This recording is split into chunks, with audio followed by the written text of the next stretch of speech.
Ellen Anthony, I'm chair of the Committee on Finance. I'm calling to order our regular meeting Tuesday, April 15th, 2025 at 5:30 p.m. Madam Clerk, would you please call the order? Chairwoman Anthony. Present. Vice Chairman Taylor is absent. Counselor Angela. Present. Councilwoman Graves. Present. Counselor Sanchez. We have 4 present and 1 absent. We have a quorum. Thank you so much. And thank you, Ken Sheberini, for being here from the City Solicitor's Office. And thank you so much for and Donna. Okay, if we need item number 1.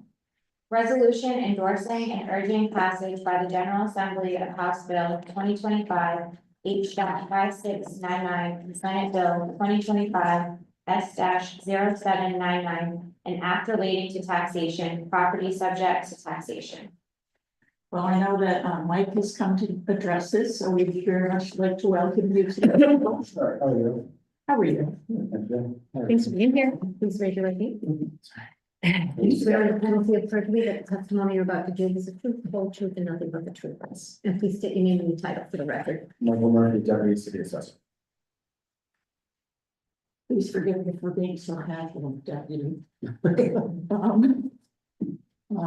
So my understanding is that we are here to discuss the tax and tax status of Kodak Inc. The property in Arlene Drive. And I know that there's not anyone here from Kodak, which I think is a little unusual, but I know you are here to talk to us about this matter. Well, I'm only here to answer questions that you might have. Either, unfortunately, sorry, we were hoping to represent Kodak was be here as well. Politano told me that he did reach out and try to have somebody come and attend, but it's not successful in doing so. Our office did not receive a tax exempt application from them originally. I guess they went straight to the House and Senate for legislation, so I don't have anything to review. Our office does not have anything to make a determination of tax exempt status. So can you just explain to me, thank you for bringing up the process. They have to put an application in to become a tax exempt. That's When one is of the that- process. When does that usually happen? I mean, I would assume it's first before they go to the state legislature. Right, I don't know historically how it's done, with the previous tax exempt applications, the state side of it, I'm not as familiar with that, with our office. Usually they come to us and we make a determination, and sometimes, it comes before this body or to the state, and they pass legislation enabling them to do so. And if it's in enabling legislation, then they can exempt. I don't know if they have to come to us first. I would have to ask the director, who unfortunately cannot attend today. Okay. Well, yes, Councilor Graves. No, I was wondering if Aaron is here. Aaron, I think confirmed what was Aaron. Would you like to this morning? Yeah. So that you can, okay, please.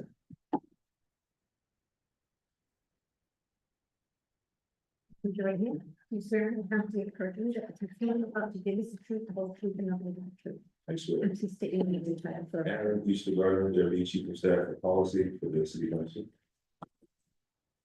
Thank you, Deputy Director. Thank you. Of course, of course. But do you have any light to shed on this issue? Yes, I have some light to shed. So when it does come to, the tax exempt status for organizations, there are, 2 different routes. They could go to the assessor's office and, submit an application, and there are certain, exemptions that are actually outlined in the state that the assessor's office would have to follow state law. And if they meet certain criteria, then they have to do so. But the other route is if they simply go right to the General Assembly and they get this, passed into Title 44, it just simply supersedes anything the city would like to do, and they're automatically, tax exempt. So those are the 2 routes. I couldn't say as to why they didn't go to the assessor's office first, but just oftentimes though, even in my experience in the past, we ask organizations sometimes to go that route because it's a little easier to do it like that. And I certainly understand that we've all had organizations who have come to us looking for tax exempt status, and we have in the past said, please go to the state. But on the other hand, the state always wants a resolution supporting that. And so my question to you is, who submitted this to the docket? So this was by request of the administration because they were supportive and we were asked to place it on the docket. I mean, my feeling on this, I'm just gonna say it. I mean, I know the work that Kodak does, we all do. But if they're not here or someone isn't here from them to ask for that, I just, you know, I'm of the mind to have this continued. I just don't think this is depressing. That's fair. And to add one more comment, I'll say that the General Assembly, they are, like, on recess this week, they're not doing anything. So I mean, I think that if this was delayed, if you choose to a subsequent week, I don't believe that it would slow the process down. Well, I know, budget. for me, it was June. This is So, true, this is true. I mean, I'm just a little confused as to why they wouldn't come, because we're busy. We've got things going on. Sorry. With what we did. So anyway, I would ask for a motion to continue unless my committee members think of it. I just have one more question. You said that, who said that they couldn't make it or they were gonna come, but they I couldn't? said, Mike Napolitano had reached out to someone from Kodak, trying to get him to attend, but he was not successful in doing so. I make a motion. Second. All right, motion made by Councilor Graves, seconded by Councilor Ingerball. All in favor? Aye. Aye, all opposed. Okay, speaking right along, Madam Clerk, you want to read item number 2. Thank Resolution, you. Thank you. resolution authorizing approval of the following change order number 1, contract award by the Board of Contract and Supply in accordance with section 21 through 26 B4 of the Code of Ordinances, Tool Design Group LLC, $366.58, Department of Planning and Development. Thank you for coming. Please raise your right hand. Please swear under penalty of perjury that the testimony you're about to give is the truth, the whole truth, and nothing but the truth. I do. And please state your name and title for the record. Jessica Lance, Department, for special projects for the Department of Planning. and Development. Jessica, we were missing you when this came Yeah. to us, a couple of weeks ago. I know. It just Watching wasn't a very, I was on the way home from the airport watching. Wanting to be here. You got to promote you out. it's not as smooth as it usually goes, so, I know that you listened to our last meeting. And you understand why we had so many questions Yes. about the project that, on the South Street, and how much that was, and anyway, it was quite a discussion, so maybe you can set us up straight. I can, absolutely. So yes, I think, there was a lot of confusion from what I've heard and understood. There's a lot of confusion sort of about what's going on South Water Street. So back, this was a year or so ago now, the mayor had originally proposed to take out the bike lane of South Water Street to give back 2 lanes of travel and install, raised crosswalks throughout the corridor. And that was kind of the limit of the project there. After a lot of community engagement around that and, conversations with us in the planning department, knowing that we had a project coming up to help improve South Water Street, we came to an agreement with the mayor to redesign the entire project. So, what that entails is giving back the 2 lanes of travel on South Water Street. But the main thing that we're doing with this grant project is sort of moving out the curve where it exists today, widening the sidewalk to allow for a sidewalk level bike path in addition to the sidewalk that exists, so that we're still providing that high quality bike route down South Water Street that provides protection from traffic while also balancing the request to bring back the 2nd lane of travel. We're also going to be constructing some of those raised crosswalks throughout the corridor at various points. And we're also looking at the installation of things like the flashing rapid beacons for those crossings to make them safer and more visible. And try to help limit the speeding that's happening so that people crossing the street are safer throughout the corridor. So the original project that was just going to be taking up the bike lane and putting in the raised crosswalks, that was estimated at around $750,000. Where we're at right now is about $4.5 million, and that is for the entirety of this project, that includes everything that I just mentioned. The biggest things are moving curb and the drainage that comes along with that. So that is where that $4.5 million number came from. We're gonna be doing things like saving as many of the trees as we can that exist today, planting more if we can, and trying to find other opportunities for more landscaping and green space along the corridor too, to sort of help with that, the sort of more promenade-esque feel of the corridor.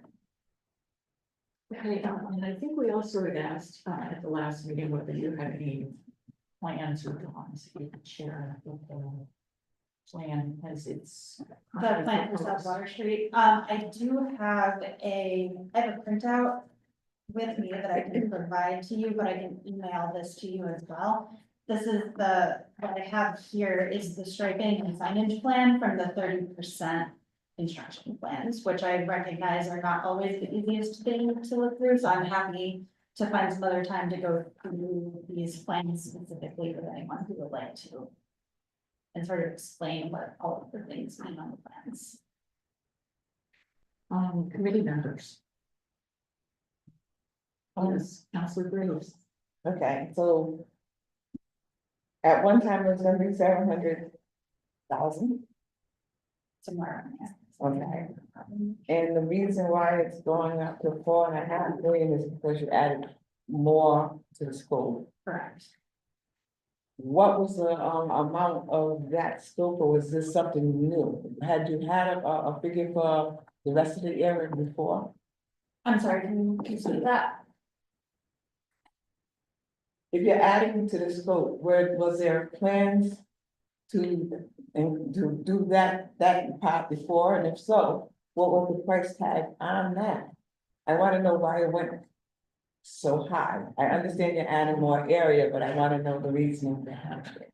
So originally, when we wrote the Safe Streets and Roads for All grant, we wrote it such that any existing bike infrastructure that we have in the ground today, that pretty much we have the plastic flex posts.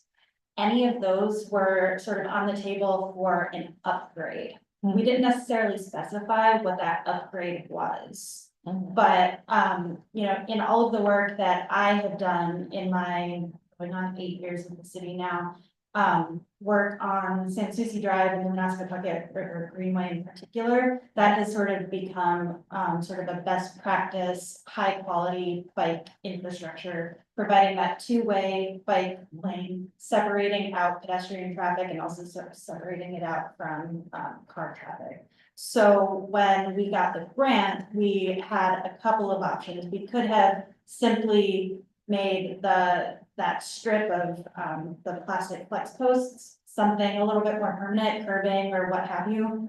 But after all of the community engagement around South Water Street in particular, when the bridge shut down and we knew that we needed to do something more, that's when we shifted into the larger project. So we didn't necessarily have an exact amount for this project in mind beforehand. Yes, go right ahead. So now you're planning on adding more coverage and and also the second thing to the sidewalks, so. Is that feasible? I mean, how much space? Okay, you got enough space for that. That's an issue. Yes. Yep, we've gone through a lot of very heavy, deep engineering to make this work in the space that we have there, while giving the different lanes of travel. So the travel lanes might be a little bit narrower than they were to begin with, to give a little bit of space that we can bump the curb out. And then the sidewalk is very wide, so we have a good amount of space to sort of delineate these different uses. And we're also keeping all of the parking that exists there I today. was too. done, that's, Yes. We are keeping all of the parking along South Water Street as well. I need to really see a visual of this because it seems like keeping everything and, but you're adding. You know, I really, but I need to see this back. Thank you. Yes, go ahead, Councilor I, Vanderbilt. thank you, Chairwoman. I mostly just wanted to say thank you, Jess, because I feel like I left the last meeting just like, what the heck, you know? Which is probably evident from watching the video. And I feel like this really explains, I was really confused about where, like, what happened to that 750 number, why it had changed.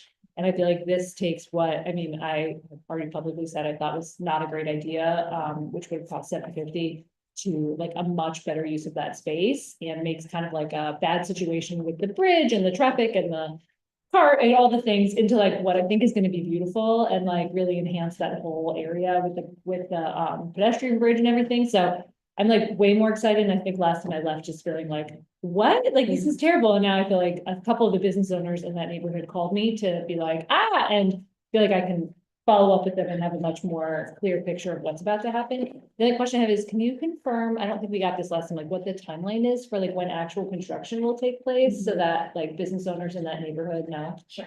So the best I can tell you right now, the Yeah. this contract amendment that we are asking for is kind of holding up the schedule. Okay, To an extent. So ideally, if we are approved to tell Tool to go ahead with the survey, which is what we're asking in this contract amendment, they can get on a surveyor's calendar. We need to get up to 60% design, which the survey will help us do to get our CRMC and DEM permits that we need. And then ideally, we'll be working through that kind of variously through the summer and do our best to get shovels in the ground starting at the end of the 2025 construction season. okay, so like late summer, fall. Yeah, I would say fall, probably. Okay, cool. And depending on what the weather is like through the winter, we might be able to have crews out there working, but it all depends on temperatures and how much snow there is and all of that, so.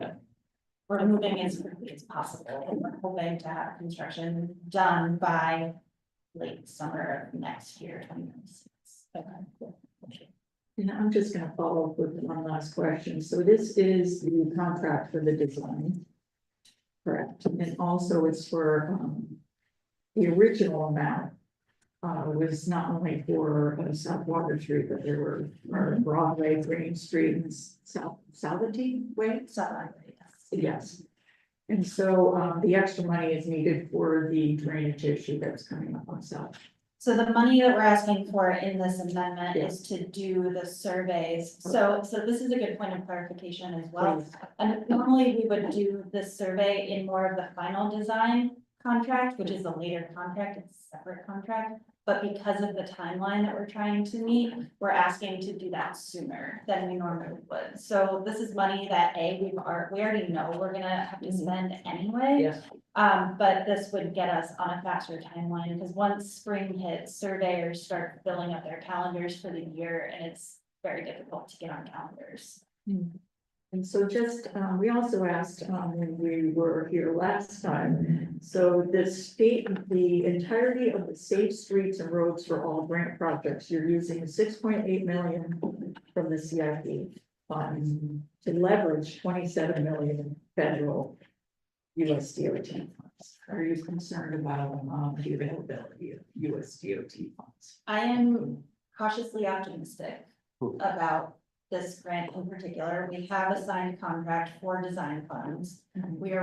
We have drafted an amendment that is under review by FHWA, or the Federal Highway Administration right now, to allow us access to the construction funds, which we need in order to keep moving. Everything is under review and is moving slowly.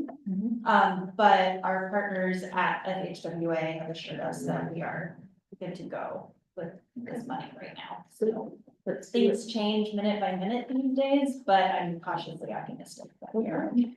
Right, yes. Thank you, Chairman. Thank you so much, Director, for being here. My first question, so the amount of 210, is that coming from money that we have received from the grant already, or is that coming from our like CIP budget? I believe it's coming from the grant funds right now that we have access to. Cool. Yeah, that's really it for questions. I just do want to state for the record. I understand, the whole project and thank you for detailing the specifics on why we're doing this. But I do think, and it's hard because I mean, it is a federal grant. But I just think there's so many more parts of the city that we could be investing in to expand. This is not that against you, it's against the decision that we're even talking about, moving in and add another lane of traffic. Which I mean, my personal opinion, and at least from the research I can see, is not gonna help the flow of traffic. I think using that as a reason on doing what we're doing, is disheartening and not, a lot of, proof, I would say, to our constituents. So that's the first point. And I'm gonna support this because I understand the bigger picture and the federal grant. But yeah, as a city councilor, especially with how tight everything else is right now, we're talking about, you know, the taxes concern, to be spending. This amount of $1 million on something that isn't needed, it's more like a want, and I'm all for the beautification of our city. Especially this area, I spent a lot of time, walking my dogs and pedestrian bridge, they love it, and what we're doing here, in my opinion, is completely unnecessary. That's all I'm gonna say on that. For the record. Yes. I agree with everything you just said. But I remember when we had this discussion, when it was just that small little section, I think we kind of fully supported it, after the people coming in and stuff, so I will, like you, support it. I just hope that we're gonna be able to really justify to the other parts of the city why, when we're in such a tight spot, we're beautifying the same area that was just recently beautified and everything, and other people are sorry.